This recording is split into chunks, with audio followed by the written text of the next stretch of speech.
কি করে হয়েছে? নৌকায় উঠে বলে নৌকা বাইতে শুরু কর, নৌকা বাইতে শুরু কর, আমরা অনেক দূর চলে যাব, আমরা অনেক দূর চলে যাব। নৌকা বাইতে শুরু করে, এবার নৌকা বাইতে শুরু করেছে বাবা, নৌকা বাইতে শুরু করেছে। এত দূর যাব আমাদের যেন না পাই, বাইতে বাইতে বাইতে বাইতে বাইতে বাইতে রাত্রি প্রভাত হয়ে গেছে, সকাল হয়ে গেছে। তা সকাল যে হয়ে গেছে, মদের ঘোরটাও কেটে গেছে বাবা, নেশার ঘোরটাও কেটে গেছে। যেই নেশার ঘোরটা কেটে গেছে, বলে হ্যাঁ রে, কালকে তো মদ খুব খেয়েছিলাম, নৌকা তো সারা রাত ধরে বাইলাম, তা মনে হয় আমরা অনেক দূর চলে এসেছি। কোথায় এসেছি একবার ভালো করে দেখ দেখিনি। আরে কোথায় এলাম, এই জায়গাটা কোথায়? একজন ভালো করে চারিদিকটা তাকিয়ে বলে সর্বনাশ হয়ে গেছে। বলে কি সর্বনাশ হলো? বলে হ্যাঁ রে ভাই, আমরা যেখান থেকে বাইতে শুরু করেছিলাম আবার সেখানেই এসে দাঁড়িয়েছি।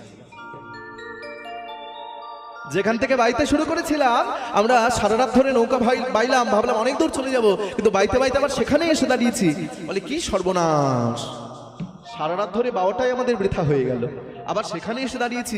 দেখছে নদীতে ৩-৪ জন সাধু স্নান করছে। বলছে শোন, এমনটা কি করে হলো, ওই সাধুদেরকে একবার জিজ্ঞাসা কর। সাধুদেরকে ডেকে বলছে সাধু বাবা, আমরা কালকে রাত্রিবেলা নৌকা চালানো শুরু করেছিলাম, সারা রাত ধরে নৌকা বাইলাম, ভাবলাম অনেক দূর চলে যাব, কিন্তু সবশেষে দেখা গেল যেখান থেকে বাইতে শুরু করেছিলাম আবার সেখানেই এসে দাঁড়িয়েছি, এমনটা কি করে হলো? তখন সাধু বাবা বলছে বাবা, তোমরা তো মদের ঘরে নৌকা চালিয়েছিলে। তোমাদের নৌকার যে দড়িটা আছে ওটা গাছের ডালের সঙ্গে বাঁধা আছে, নৌকাটা গাছের সঙ্গে বাঁধা আছে, ওটা খুলতেই ভুলে গেছো।